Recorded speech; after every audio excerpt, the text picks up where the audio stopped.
and welcome to the third episode of Burger and Shawarma Gaming. To my left, I have a burger, which is Elise, and to my right, I have a shawarma, which is Rakan. And as usual, I'm in the middle, I'm T, and I'm not that important because I'm not in the title. I'm Jack. Today, we probably should begin by apologising for the unstructured rant that was Elise's notes. Now, I do know that it's very important for listeners to feel that they're being taken on a journey. So we've instructed Elise for this week to, well, she hasn't written an essay this time, put it that way. So we're all set. Now, as we know, we have got among us, that's quite sus. we got Rakan and I who know a little bit about gaming, and Elise is the one who's been taking us on a journey into some of the games that we've been exposing her to play. So, Elise, we'll start off, and remember, you only have a certain amount of time this week. Start us off, Elise. What game have you been given, and what have you been doing? Well, so first of all, I feel like now it's going to become tradition that at the beginning of the episode, you have to apologize for something that I did last week. Even if it's just, we apologize, you had to listen to her. Anyways, so I've still been playing Red Dead Redemption 2.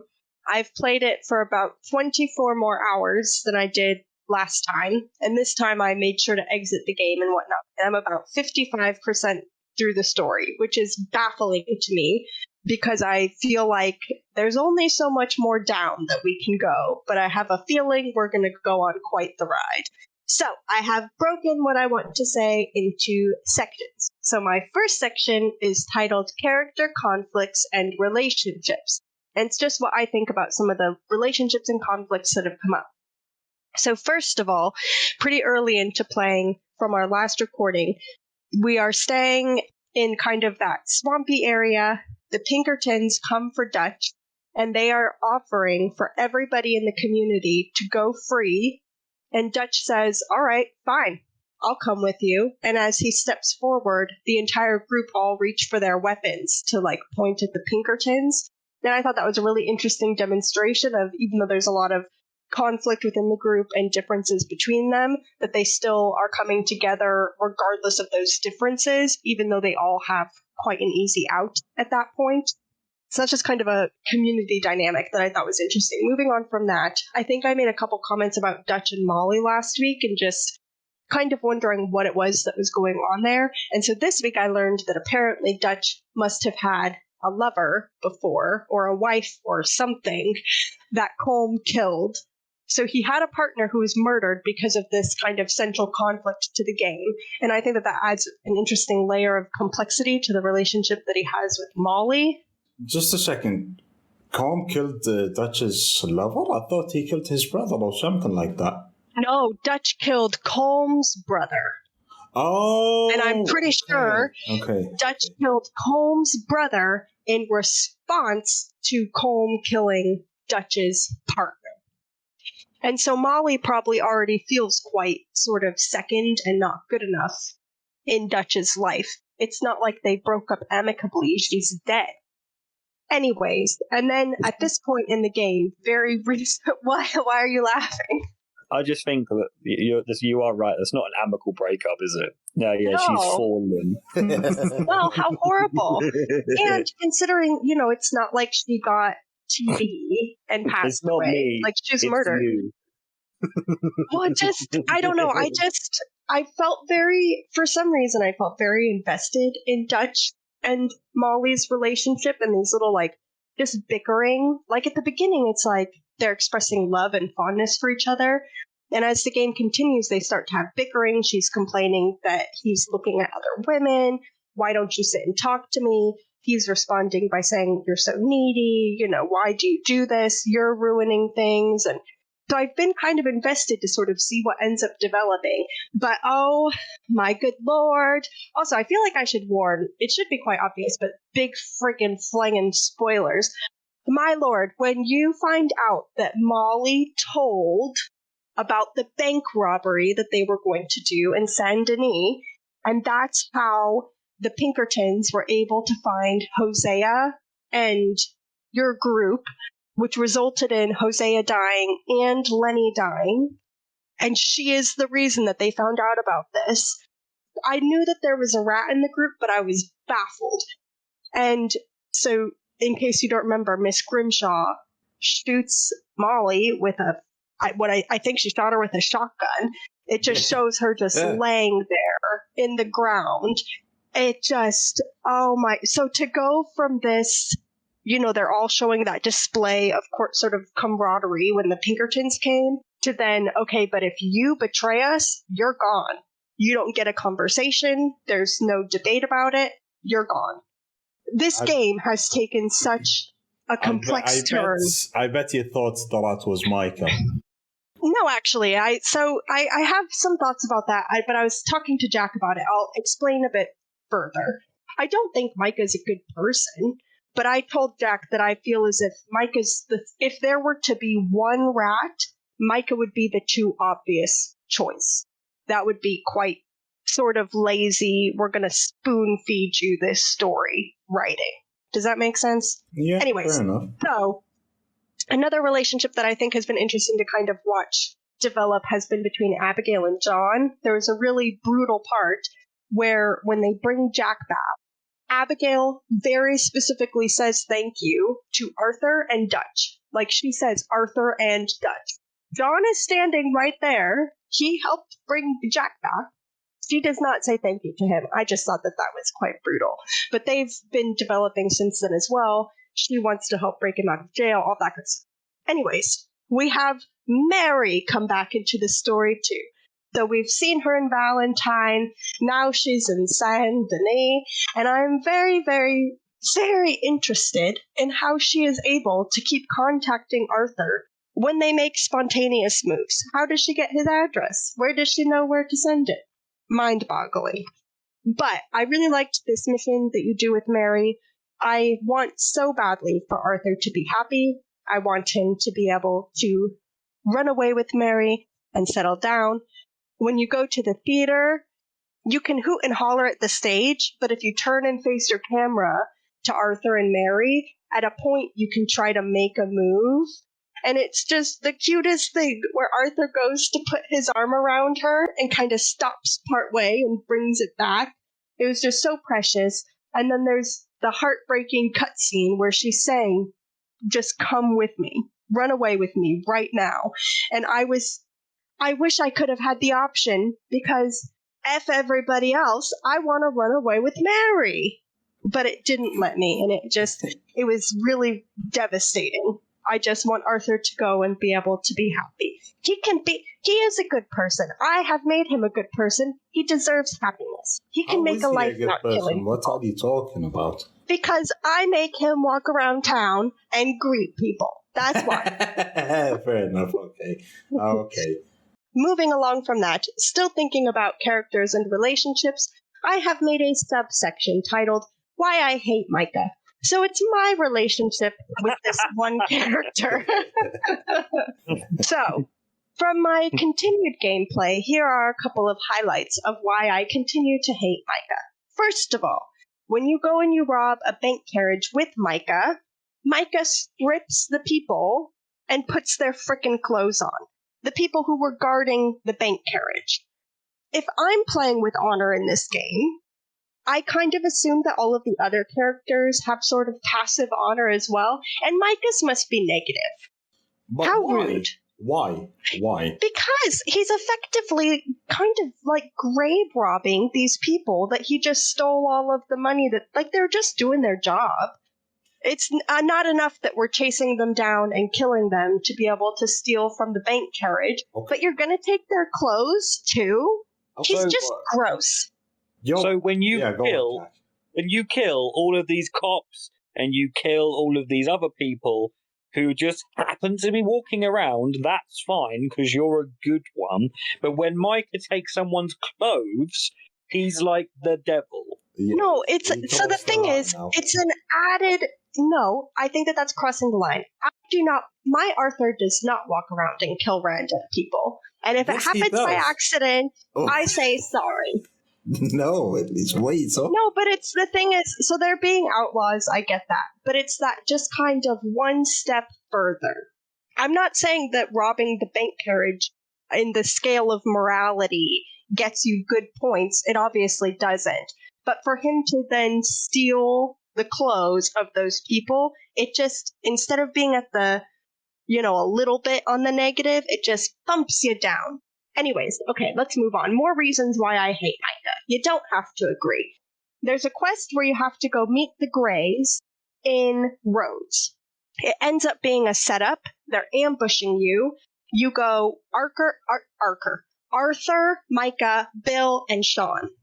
Sean, unfortunately, gets his head blown in.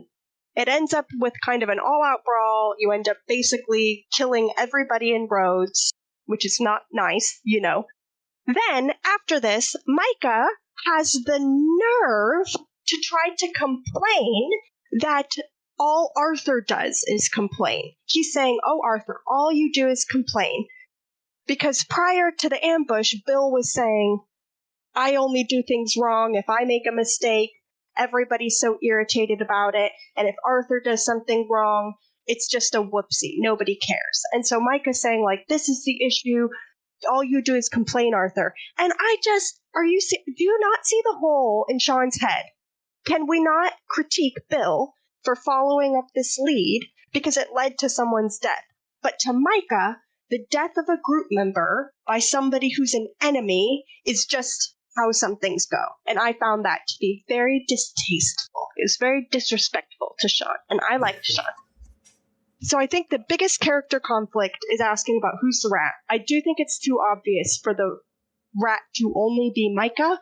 However, because we've now had Molly have one hand within this, I think there might be kind of multiple people doing their own side things that end up having massive impacts. Can I ask how Molly exactly allotted the group out? I can't remember. She went into Saint Denis, and I now I'm getting slightly confused because they found her drunk in a bar and brought her back to the group. And so she's on a drunken rant, and that's how she admits to it. But it basically sounds like she was sort of just very angry and resentful, especially towards Dutch, but I would imagine toward the whole group as well, and went and found some Pinkertons and told them what the plan was and where they could find them. Okay. But Dutch is suspicious of John and Abigail because the Pinkertons got Hosea, but Abigail got away, and they killed Hosea in front of everybody, but they arrested John. So Dutch is saying, why were neither of them scraped at all? Hosea died. Why didn't John or Abigail? Lenny then dies. Why was John arrested? So Dutch thinks it's them. I will go on here and say that I don't think it's them. I don't think that the first game is based off of the ultimate betrayal of this couple of the group they were with before. And I will come back when I eventually finish the game, and if that ends up being the case, I'll say my bad. But I don't think that they're the sole problem. But like I said, I think it's potentially multiple people doing their own things that end up undermining and being detrimental to the group. But we'll see how it goes. So, now that I've talked about my thoughts about some of those relationships, my next section is gameplay and quest-specific comments. So I wanted to very quickly comment on the zoo quest that you do, because Jack brought it up last time, saying he was excited for me to do that. And I would like to say that when you go chasing down the animals, obviously you come to find that they've taken regular animals and disguised them as being wild animals. But when you go hunting for the second lion, I said to Jack, I think that that's an actual lion, because how ridiculous would that be that you're going around the whole map looking for these animals disguised as, like safari creatures. And then you think you're going to find another dog disguised as a lion, and it's an actual freaking lion. And it was indeed an actual freaking lion. So I just wanted to comment that I was right in my guess on that. And then jumping forward quite a bit, there's a part where you end up getting completely shipwrecked on an island, and Dutch tries to justify going back to the group by saying that the law won't be expecting it. Now, I don't think they should abandon the group. I do think they needed to go back to the group. But to justify it by saying the law won't expect it, I feel like this entire game is basically a giant flag being waved that says in all caps, they were expecting it, Dutch. They knew that's what you were going to do. And so I was just kind of sitting there face palming a bit of course they know that's what you're going to do. Of course they know that's what you're going to do. I also thought it was quite funny that I did a bank robbery in Valentine with Bill, Karen, and Lenny, I think. And you have the option to beat the bank teller. I didn't beat him. I didn't point my gun at him. I just waited for him to open the vault, took the money, and left. And right when I left the bank, I got a +1 honor. So I thought that was quite funny because it feels like because I didn't beat the bank teller, but I robbed him, but I didn't beat him, I got honor for that. I also do think that basically 50% of the bad honor that I receive throughout this game is because I accidentally point my gun at people when I'm trying to talk to them. And another example of this is that I was in Saint Denis and I thought to myself, you know what? Arthur deserves nice things in this life. So I go into the tailor, we buy a nice new outfit. On my way out, somebody pickpockets me and robs me of $100. And then I accidentally walked into somebody and he got mad at me and started hitting me. And so I go to punch him back and I don't know what I clicked, but Arthur freaking pistol whips the guy and says, "Do you want some of this?" So I was like, oh my God, I didn't mean to pistol whip him. And then I walk around I lost honor, first of all. And I walk around the corner. Well, yeah, it makes sense. I walk around the corner and this woman goes, "You look like you've stepped out of a nightmare." It was a bad 20 minutes for Arthur in my game. I just wanted to do something nice for him. I continue with my narrative of Arthur, just let the man have a nice day. Why can't Arthur have a nice day? Just wanted to treat him. Saint Denis had other plans. I have a couple worthwhile quotes that I wanted to highlight that I just found quite funny for some reason or another. So, Charles talks about traveling with Trelawney, and I thought that it was very reflective about how both of you feel about speaking to me. Charles says, "He talked the whole damn way. I never said a damn thing." How Jack is nodding. And then, yeah, so I thought that was just brutal. Yes, right. I mean, look, I know you haven't finished the game, and I'm not sure if you got. Are you going to finish the game later on? Because this is the last time you'll be talking about Red Dead in the podcast. Yeah, I'm definitely going to finish the game. And I imagine when I finish it, I will maybe try literally just be like, this is the ending I got, kind of thing. Like, not talk through it very much. I definitely plan to finish the game. I can't believe I'm only 50% through. Okay, yeah, and I'm almost done. It's a huge game. I'm almost done with my sections as well. So my final section, before I have a couple things that I want to specifically get your opinions on, is kind of just moments that I found to be really, why are you shaking your head at me? Go on, Elise, you'll know why. No, I don't. Anyways, so it was just moments that I found to be quite symbolic or powerful in some way.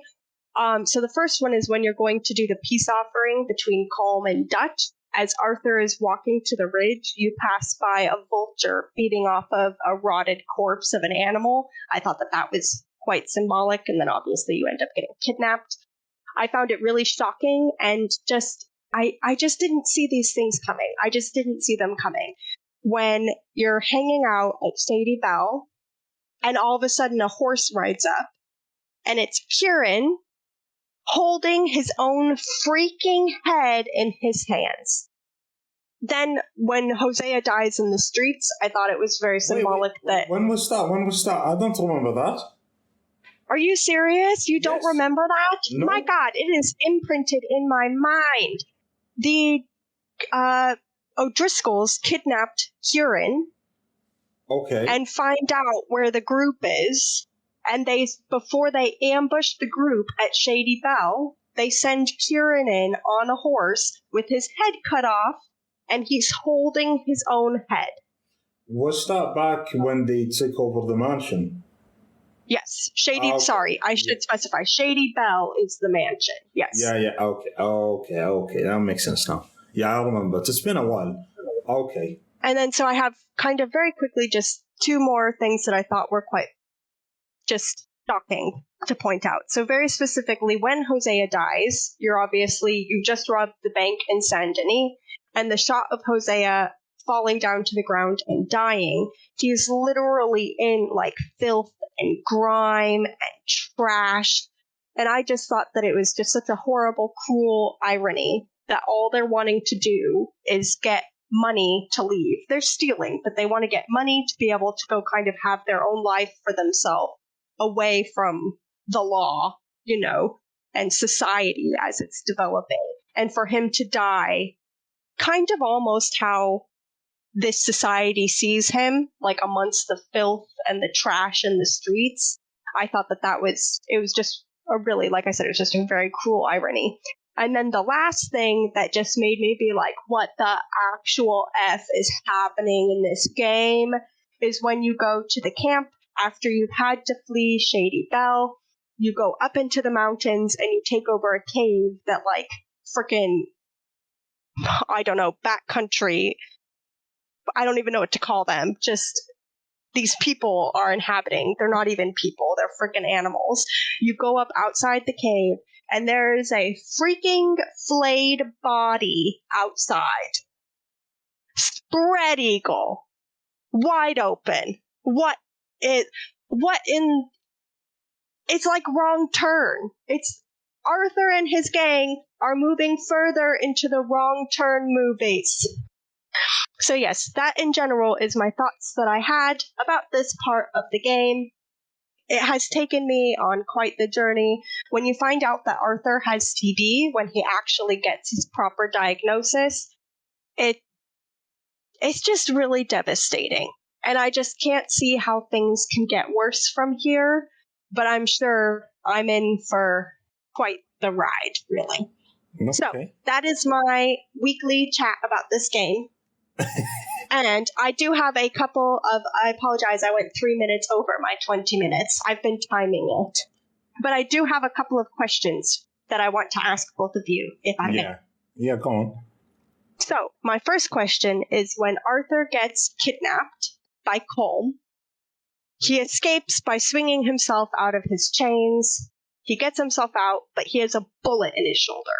So he gets the bullet out, and then to cauterize it, he first pours gunpowder in the wound, and then lights it, like puts the candle to it. Yeah. I don't expect you to know the answer to this question. Why would you put gunpowder in it first? I was like, surely that would, fire and gunpowder don't go well together on your body, I wouldn't think. What do you mean, Elise? I'm not sure. Like, you would think that they would make. You would think they would make some kind of explosion. No, I don't think it would explode. But isn't the point to seal up the wound? Well, I guess so. I just didn't know what role gunpowder played in it. But anyways, doesn't matter. You don't have to know the answer to that question. Maybe I'll Google it and I can report back why you would do that.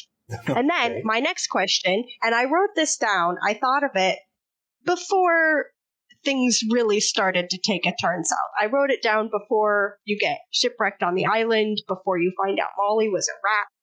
If you had to pick a member of the camp to be your life partner, who would you choose? A life partner? Yeah, like you have to pick one of them. It's not just who you would tolerate. You're picking like your husband or wife. I would pick Arthur. You'd pick Arthur? He seems fair. What about you? He seems the most reliable out of them, to be honest. He's not solely driven by money. He was, until he contracted TB. He was all about the money. He wasn't he. Didn't he just kept ranting on about what happened back in Blackwater. Yes, but I feel like this is my perception, and I don't have tons of backstory of. I'm sure there's plenty of information out there of what happened prior to the game that maybe spreads insight. But I feel like Arthur's issue with Blackwater is, yes, that they lost a lot of money, but it's more so about why they lost it and who he sees as kind of playing a role in that not going well and who's an issue. It's more about that as opposed to, like, I think he's driven by money. I don't think he's as driven by money as Dutch is. I'm not sure. What about or his Jack? perception. Oh, I'd pick Sadie. That's a good choice. That's a good choice. Why would you pick Sadie? She's a badass, man. Hey, come on. And like, I don't know, she's just, her character development's really good. She goes from being this, widow to being this, well, Elise doesn't know yet, but she becomes she's a badass at the minute, Elise, but you just wait. She becomes even more of a badass. I believe it. I don't think that's a spoiler. I believe it. Oh, fair enough. All right, so we've got one for Arthur, cool. One for Sadie.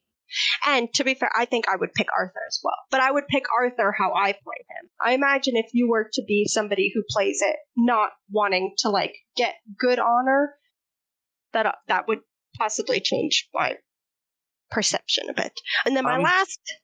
Yeah? I'm quite surprised. I thought you'd pick someone like Strauss. Don't even. I ignore Strauss now. I don't talk to him. I just don't. I know what side quests he's going to give me, and I just don't give out money to people that you know aren't going to be able to pay us back. You should do his quests. Yeah. You should. I despise him. I despise him. Keep doing his quests. You'll change your mind. You'll like him a lot. No, you also were like, why don't you like my cat?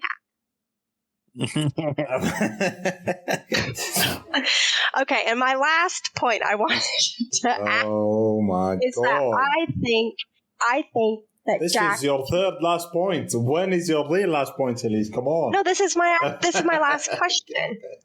I think Jack should dress as Dutch for Halloween. What are your opinions? Basically, like I look nothing like Dutch. So your curly long hair. You kind of look like Dutch, to be honest. Maybe you need to. If you shaved your beard, and I think you could pass for it for Halloween. How about no? Okay. Anyway, that's it. The end. Okay. But all in all, what do you think? I love it. Okay, fair enough. I feel like this game... What? She's like, I love it. I'll give it a 6. I give it a 6. No, I think legitimately it might be...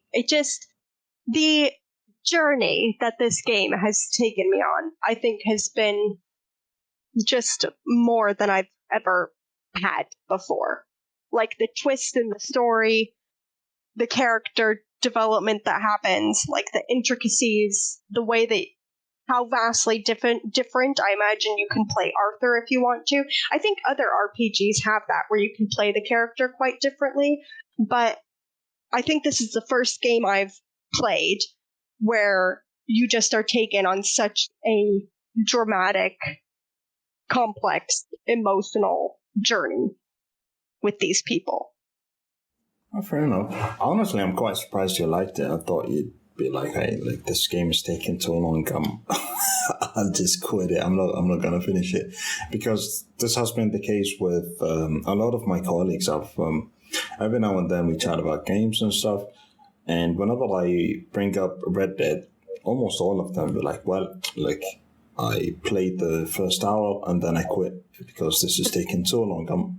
I don't like it. And it's a shame. It's honestly a shame. I mean, at least now you know how good the game is. And I believe it's a masterpiece when it comes to RPGs. But for some reason, a lot of people seem to just drop the game only because it's a huge game. And it's very slow compared to the other games that we play every now and then. It's really slow, isn't it? Yeah, no, it is. I think I made a comment to Jack this week.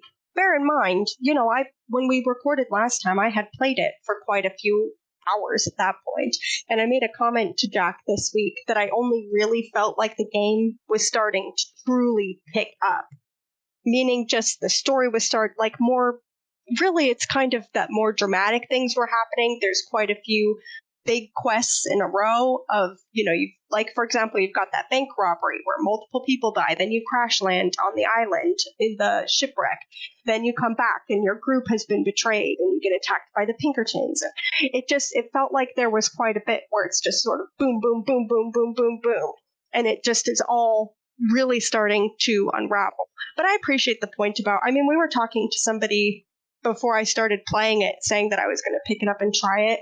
And he was saying, I've been wanting to pick the game up again, but the beginning of it is the reason why I don't want to, because it just takes so long to really get into it. Yeah. But I think it's been worth it. Well, fair enough. Mm. So, how would you rate it? A 7 maybe, since you like it so much? I think I would go so far as to right at the second give it a 10. Because of how... Oh my God. I'm serious, because of how much it's drawn me in. Yes, because of how much it has drawn me in. The way that it makes me, the level of shock I feel, when Kieran rides in on his horse, when Molly gets ratted out, just these things that, even getting shipwrecked on an island, east of Cuba or whatever. Yeah. It just... None of these things. Guam? Was it Guam or something? What? Like that? Yeah. I think you're right. Yeah. Just none of these things that I even remotely see coming. And they're big, really important shifts to the story. So, yeah, I think very legitimately, I think I'd give this game a 10. I think if I were to rate it beneath that, it would be because, I don't know. I feel very confident that the more I keep playing it, the more it's just going to kind of wreck me mentally with just the twist that the story takes. But that's a credit on their part, not a drawback. Okay. Because it's just very good writing. Fair enough. Okay. Jack, you're our guide. Oh, you want me to be the introducer? Oh, I see. I thought you were going to take the lead there. See, I was having a nice little rest. I was just listening to Elise's stories, and then I was having you jump in. I was enjoying myself, mate. Why do you have to come and ruin it for me? But fine. Yeah, no, it can't. Elise hasn't got the capacity to ruin it. It has to be you, mate. Right. So anyway. So as Rakan has keenly pointed out to me, we now have to move on to our next section, which is, I believe this time, is news. And Rakan has brought it to our attention that Stadia is dead. So I figured that Stadia being it's mainly a cloud streaming platform, right? That's the way it is. So I figured we could also open it up a little bit to looking at the future of streaming games and stuff like that. I figured that'd be a good way to get Elise involved as well. It's been dead ever since it came out, to be honest. I understand the concept. I get it. I really get it. But the way they went about it is just horrible. I'm not... Do you even know how the whole thing works out? You need to... Not really. I use Xbox version of cloud streaming, but I've never used Stadia. Much like the other products that have been developed by Google, they simply drop it because they make these bad decisions along the way. I'm not sure, but I think you need to pay for a subscription, and you need to buy the games that you already got on your consoles or other platforms just to play on Stadia.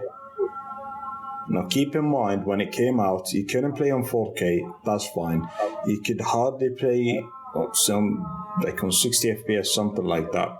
that was not an option. You're stuck with 30 FPS with the games that you need to pay full price on. So imagine if you played or bought Destiny back when it was when you had to pay for it, and you're like, well, look, I'm gonna go and I want to use Stadia. Like, fine, here's my subscription. Oh, buy Destiny again. Fine. Oh, buy the DLCs again. Okay. Well, guess what? You're only playing it on 1080p, 30 FPS, and that's it.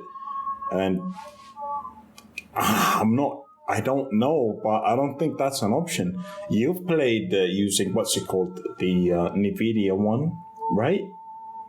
And you basically just link up your account and that's it. You go on and play the games that you already got, don't you? Mm-hmm. Yeah, so... It just connects to the Steam library. Yeah, you connect to your Steam library and you play it. So, I'll be honest, I'm not surprised they had to just drop it. And that's recent, guys, but it's what? I think they discontinued the servers... 19th. Whoa, I thought it was like last week or something like that. It was like 2 or 3 No, days yeah, ago. so like it's like a couple of days ago, yeah. Yeah.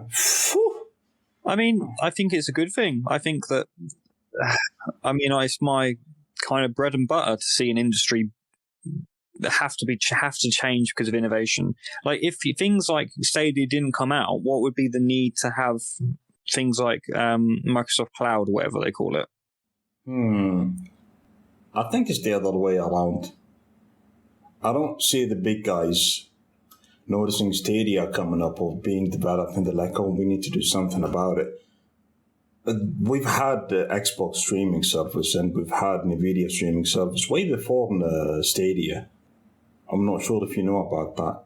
No, I just mean it's competing. That's what it is. It's having an alternative. And at the end of the day, I feel like Microsoft is probably going to be more disposed to producing a better platform for that kind of thing than Google anyway. Yeah. Look, I'm all for cloud gaming and stuff, but if you're only going to make it optimized I think it's only optimized in the EU and the US, and for the rest of the guys, you'll need to basically, stick to the lower end of the service where you can barely play the game. You can barely connect to the service itself, and I don't see how that's going to be viable in the future or in the long run. We've never had the streaming service that worked perfectly here in my region. That's why you see me. I'm not sure. You've seen some of my streams when I try to stream. Have you seen how horrible it was? And I got a good internet connection and all of that, but it's not optimized. It's really not. All the servers are in the EU. The closest server to me is, I think, in the UK. We don't have any local servers in the region, so we need to connect to the EU servers, and that's obviously the bandwidth is just gonna be absolutely destroyed with the whole thing going on.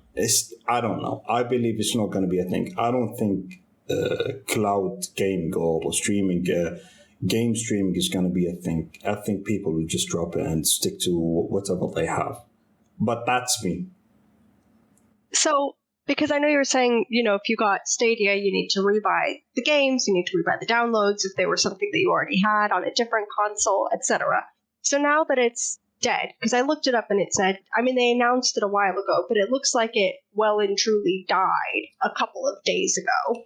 What does that mean for all the people who bought those consoles and bought those games? Can they still play them, or are they just completely out of luck and need to go back to a different console?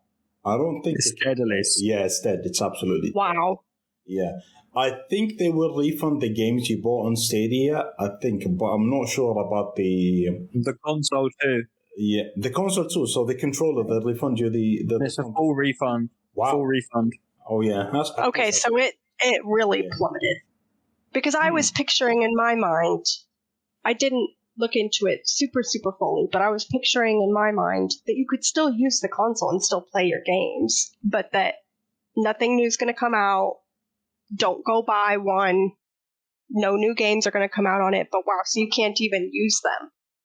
No, because it's a streaming service. At least it'd be the same thing if Netflix were to shut. You can't boot it up. That's true. Oh, actually, don't Netflix have games now? Have you guys seen that? No. Well, I think I've seen about it, but I've never actually seen it, if that makes sense. Like, I've seen news about it. I haven't actually seen how you would use that. I think they're jumping into the market. I'm not sure if... I think they're just mobile games at the moment, but yeah, Netflix got games now on the actual platform, which is interesting. I think that's kind of interesting. But I don't understand the whole thing with the streaming service or, streaming your game where, like, you have the console and all you got your PC with you. Why would you stream the game? You didn't have space. Like, if you have a big... Yeah, like, so, for example, on the Game Pass, some of the games have cloud gaming, and there have been times where Jack will choose to use cloud gaming instead of downloading it because it's a big game. You might as well just stream it. It'll save your place where you are. Maybe it's one you're just trying, so you don't necessarily want to take up that space on your console and the time to download it when you could just stream it and try it out. Okay. But it's we've got whack internet, so it's very pixelated. It can be quite, I don't know, almost like laggy in itself because of the fact that you're streaming it. At least I haven't played a streamed game, but that's been what I have seen because I've watched Jack do it. What do you think, Jack? I mean, it's more of a case of that the screen will just load in or render slower. Yeah, it's not really that deep. Like, if, for example, I streamed High on Life because I didn't want to download it, so I just rocked it up because it would take a good hour or two to download because our internet's trash. But streaming it's fine. Yeah, sure, it would occasionally cut out, but saved me 2 hours and I was able to play it for a bit. So I don't know, man. I think it's a needs, and as the tech gets better, it would make more sense to just stream something, like, because I compare it to the digital libraries of things like Netflix. If you have it, especially for things like Game Pass, then you can just jump into a game and not have to download it. Like, it makes sense. The only problem is, and this is where it gets technical, is that it's got questions of ownership, as whether you can actually truly own your games anymore or whether you're just renting them. And, that goes into my research a little bit. So there are questions there. Hasn't this been the case ever since Steam came out? Because if I'm not mistaken, you don't actually own the games on your Steam library. You just have the license to play them. If that's the case, if it's the license to play them, then yes, there is that. The problem is, and this is where it gets interesting and spicy, is when that license can be revoked after the fact. So you could pay your $40 or pounds or dinars or whatever for your game, and then the license could be revoked anyway. So the question is whether it's rentiership. Are you telling me that when one day I get a better laptop, or possibly if I'm dreaming big and got like a desktop setup, and I put my money into buying 7 Days to Die, they can take it away from me? Yes. Yeah, pretty much, Elise. But I don't think anyone cares about 7 Days to Die. So you can sleep just fine on that. That's fine. It's okay. But it has happened before. There's been some games where Steam was like, well, it's been revoked now. You can't play it, even though you paid full price for it. But don't give people refunds when they do that. Or to an extent, does it matter if they give you a refund? They still just kind of took your game away. Look, Steam is really good when it comes to being consumer friendly. They're fine with refunding people. Actually, you can buy any game and play it for an hour. As long as you played it for less than 2 hours, you can just request a full refund and you'll get it, no questions asked. But again, it takes it back to the question of actually owning your games that you played. Imagine if let's say you got Red Dead now, I got Red Dead on my Steam now, and let's say I want to play it in 10 years, and for some reason, Steam in 10 years into the future found that Red Dead is a bit offensive or something like that. They can be like, well, it's off. You don't own the game anyways. You didn't own it. You just had the license, and we decided to revoke the license.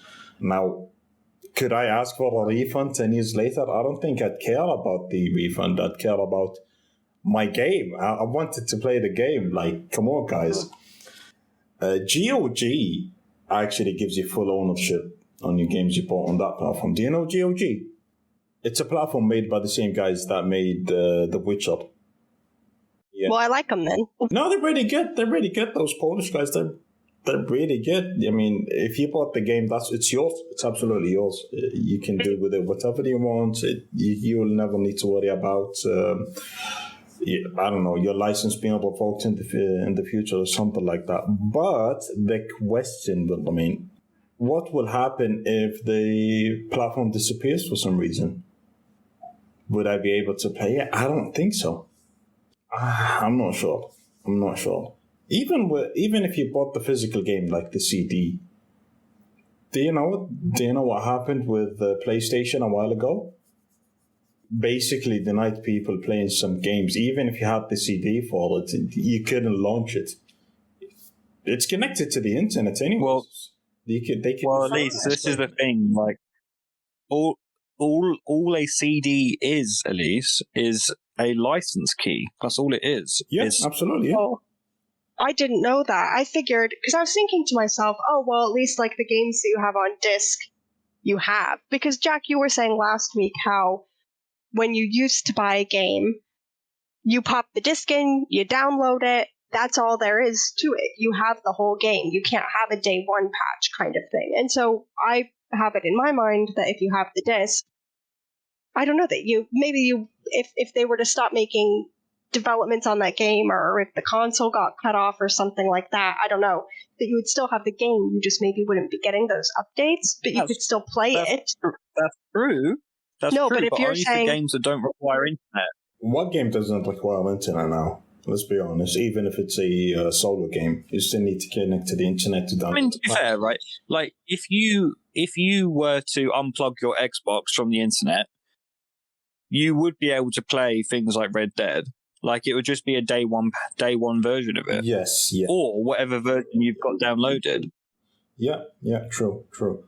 I mean, at least some data of the game still remains in the disk. The console will need to still read the data, but all in all, it's just a key. It's really just a key. It's just a license to. It's saying you've paid for this. I see. And there'll be things on the disc that will say this is a legit copy. I'm not sure if you're aware, but back when they announced Xbox One, the very first days before it was released, the Xbox was heading the way of, well, look, if you bought the CD, you couldn't give it to a friend because it's only going to be linked to your account only. So, yeah, they could do that. They really could do that. But, obviously the outrage and people, they couldn't handle the backlash. Because it meant that you wouldn't be able to have a pre-owned game, at least. Yeah. No, that makes sense. I mean, while Elise was talking, I was searching some of the games that would release early 2023, and something piqued my interest. Do you remember the game that I told you about, Forspoken? Yeah. So they released the minimum requirements, all the requirements to play the game on a PC. Are you guys ready for this? I'm ready, but you have to kind of translate it. I will try to translate it, but I need to buy a new PC to play it.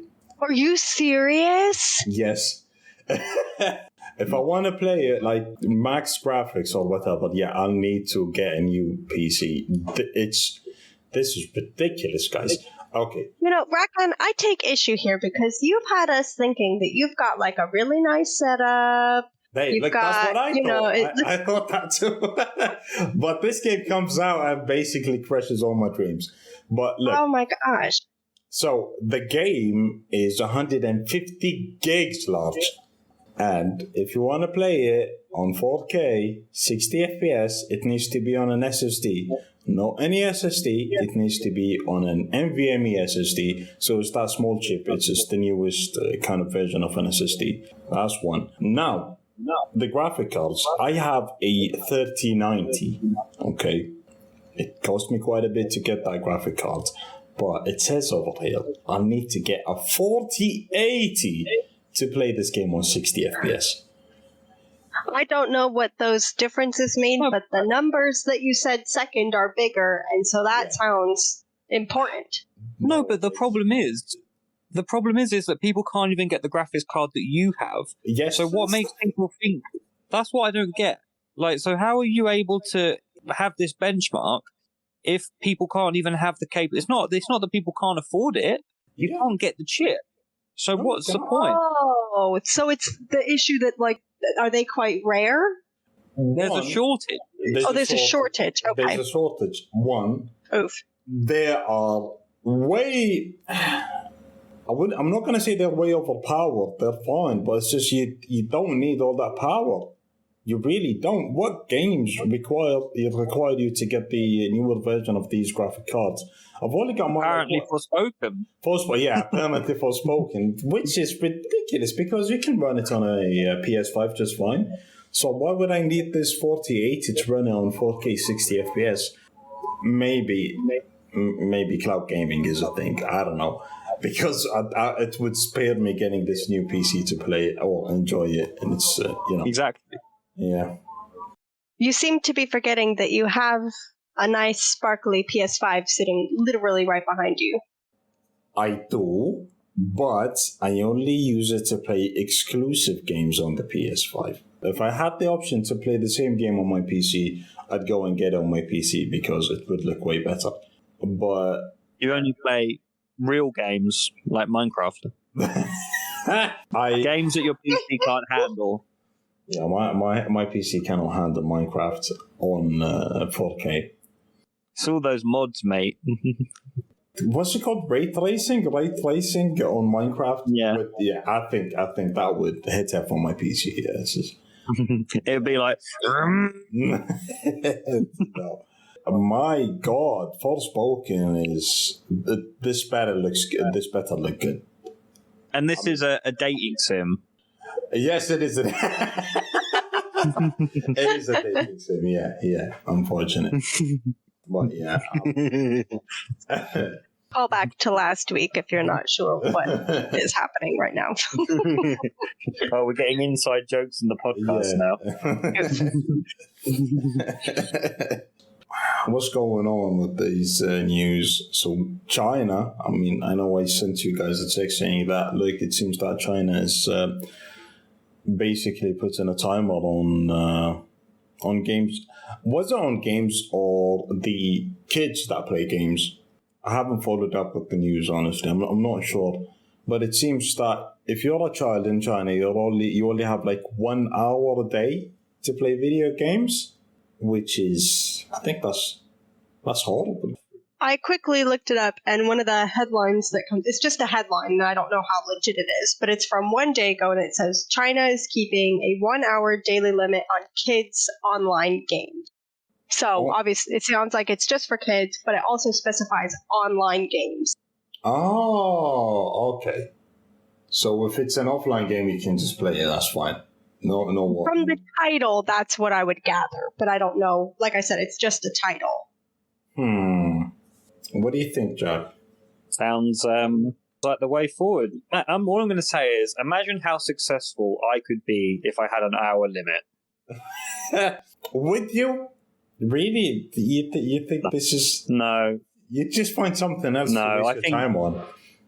Yeah, no, at the end of the day, the children will just do something different, as you say. So if it's not playing on Roblox, then I don't know if the Chinese play Roblox. They've probably got their own version of it, to be fair. Yeah. Yeah, I don't know, man. I can be flippant about it. I'm not sure I'm okay with this, honestly. I'm really not. I mean, are you that surprised? Are you really surprised that the Chinese government is restricting the autonomy of its individual citizens? I'm not that surprised. I just would like to point out, so you might be saying, ooh, wow, but, I just would like to identify that I'm looking at this article, and it sounds like, in honor of the new year, they're gifting kids with an extra hour to play. So...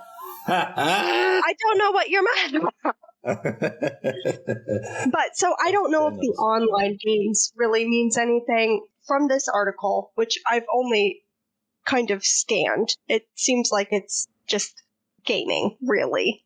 And as we were saying, if most games you have to have some kind of internet connection, there's probably not really that distinction.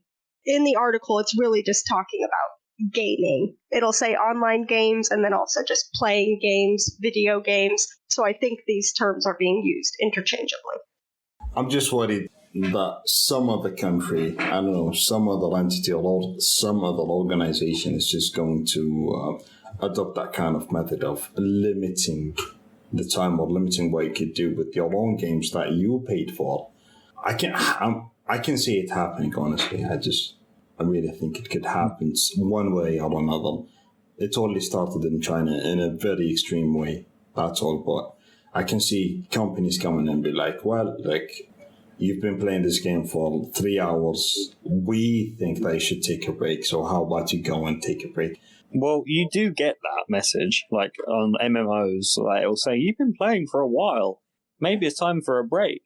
Or on something like Netflix, it'll say, are you still here? The difference is Rakan is expecting the FBI to come in and saying, you've been playing for 5 minutes, you need to stop. Look, boys, I'm embarrassed by the amount of hours I've put into online games back when I was a child, okay? It's embarrassing. If I had the chance to go back and do it again, I'll do it again. That's fair. No, what else would I... No, I don't expect you to say any different. I was going to say, I'm sure some people would be secondhand embarrassed if I said how much time I spend playing games now. But I like doing it.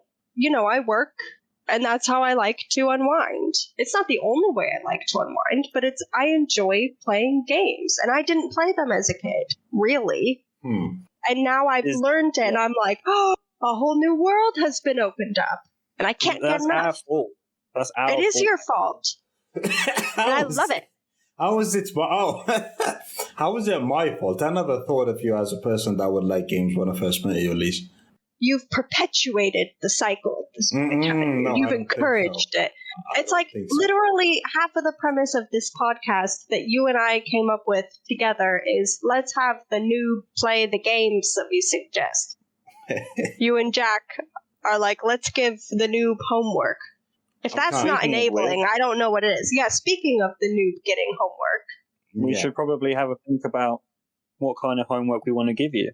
We've done 3 episodes so far, so next one is our 4th. Maybe we could all plan a game to play together during the week, once a month, and we can all report back.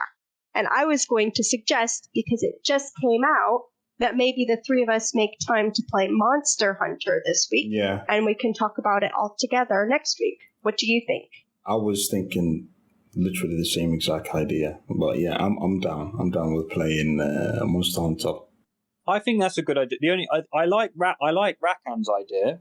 I don't like your one, Elise. It's understandable. I get it. And sometimes we can even, we can chat about this, I suppose, the further we go. But I don't think we have to limit ourselves to we have to play a new game altogether. Sometime we could be like, you know what, we're all feeling getting back into Sea of Thieves and go back and play some Sea of Thieves and report, No, thank you. No. We'll see how you feel next month. Fine. I really want to get Rakan playing a dating simulator. You know what? If we come up with group homework, and if 2 overrule 1... will never happen. I'm sorry. You'll never get Actually, you know what I would like to officially add to the record for group homework at some point is the kind of D&D game Solasta that we started. We only played it we did like 1 mission. I would like that to be added to the agenda for one of the group homework weeks. I would agree, but the problem with a game like that is that it hurts my back a bit. Oh, come on, please. Jack. Okay, you know what? We can't bring that up because now we have to explain that Jack was supposed to be the tank to go up and fight the enemies head on while we supported from a bit further back. And what was Jack doing? Jack was hiding behind the cover, furthest away from the enemies. I was not furthest away from the enemies. I was adjacent to the enemies. No, Jack, you were not. You were just cowering away. That's where me and Rakan should have been. I'm just saying, sometimes when I play these games, guys, it really does hurt my back. No, I just can't carry. Carry you guys. When you lag behind, hunching your shoulders forward, walking as slow as possible, that is going to hurt your back a bit. You got to stand up and move forward. You weren't in the combat zone, mate. You weren't even in the combat zone. No, but I got there as soon as I could. It's not about me. It's about you. Anyway, okay, so for next week, we will take time to play Monster Hunter. Yeah, fine. I might boot it up if you guys are down. I'm not sure what you're doing later on, but... Yeah, we can play in a bit if you want. Yeah, cool. What's the question, though? I was having a little peek at the different weapons. Which weapon do you want to main? I think I'm going to main the dual sword. I kind of like it. Elise, have you had a peek? I like the bow. I tried the bow. I like the bow. I tested out a couple other weapons. I really like the bow so far. So I think I might stick with it. As well, Elise, there is a bow gun. I did try the bow gun. I did. I took it to the training area and I did try it. I just enjoyed the feel of the bow better. But as we play this week, maybe I'll change it up a bit. Well, next week, when we record, we can report back to what extent we actually got good, because I'm going to tell you guys now, I have some very, very low expectations. That's what I'm going to say. Okay, Jack, be like that. Just so the listeners know, right, because we did have, I played one hunt with you guys, or did we do two? We did 2 or 3. With Jack, we did 2. Yeah. Oh yeah, with me. Oh yeah, because you and Elise were playing. You basically weren't even playing the game, is what I'm gathering from this. You don't even know how many battles we went into. I had a certain affliction. Who has a weak back now? I'm just saying. Elise, Elise, when I came back from being outside, right, I watched you play. Elise, I saw you. You were hitting F. The only problem is you were hitting on everything that wasn't the animal. That's not true. When I was using, because I did start with the sword. With the sword, that's true. Because it takes, and this is part of the reason why I like the bow so far. It takes a long time for the controller to register that you're trying to switch which way you're looking, or I want to go for it. It's almost like there's a second of delay. I start hitting F, and the enemy rotates, and now I'm hitting the air, but I have to finish hitting the air with how much I was smashing the buttons, and then I turn. So Elise is right. She's got this thing where, so when she's using her big toe to press A, there's a delay because her big toe doesn't do what she wants it to do at the same time. I recommended, why don't you play with your hands? Because you've got a bit more dexterity. She says to me, oh, I like playing it the way I play it. You know what? You criticize me for playing with my feet, but I'm trying to get better, okay? You're not being very supportive. We'll see. Okay, we'll see in a minute. We'll see. Jack is talking shit about Elise's game skills in Monster Hunter, but the way I see it, Elise is doing way better than you with the oblong. Was it a staff? Were you using a staff? No, mate. I've used the great sword, and I was hitting 50s when you were hitting 5s. I was hitting, and I also used the thrusty pole boy, which was akin to the size of Elise's pee-pee. Fine, you keep showing off your 50s, but I'm using dual swords, and I'm doing 5 damage per half a second, Jack. Okay, I'm gonna intervene for a second. I think we need to actually go play it, and then we can trash talk each other when we actually have more of a foundation for it. I think this is fair. At the end of the day, we all know how it's going to go, and we all know that we're going to get clapped by the equivalent of a chicken. Yeah, that sounds about right. So Same. I think it's about time that we let people free. So thank you for listening. Fair. I hope that next time you join us, you'll listen to our mutual homework, and because obviously next week you don't have to put up with Elise talking for 20 minutes, so congratulations. And we'll see you next time. See ya.